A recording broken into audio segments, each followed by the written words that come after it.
پچھلی رات کو جو اٹھتے ہیں، پچھلی راتیں رحمت رب دی تے کرے بلند آوازہ، یہ فرشتے آ کر اٹھا دیتے ہیں۔ آپ بھی سورۃ اخلاص کی ایک تسبیح پڑھ کے سو جائیں، سینے پہ دم کریں اور کہہ دیں، فرشتوں کو کہہ دیں اتنے بجے اٹھا دینا، پھر گھڑی پہ ٹائم بھی دیکھ لیں،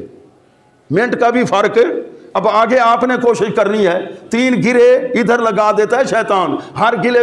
پہ پھونک بھی مارتا ہے، علیک علیہ طویل، لمبی رات ہے، لمبی رات ہے، اور جو غافل ہیں سوئے رہتے ہیں، صبح کی نماز بھی قضا ہوگی، عصر کی نماز جب قضا ہو جائے کانما وہ تیرا اہلہ و مالہ، اللہ کے محبوب فرماتے ہیں اس کا کچھ بھی نہیں بچا، برباد ہو گیا۔ یوں سمجھے خدا نہ خواستہ ایکسیڈنٹ ہو جائے، سارے گھر کے افراد ختم ہو جائیں، کاروبار ختم۔ تو اتنا نقصان ایک نماز عصر کی چھوڑنے والا، بیٹے نے نماز نہیں پڑھی، بیوی نے نہیں پڑھی، سارا گھر کا گھر چٹ ہے، اور خان صاحب کو فکر ہے کہ نقصان۔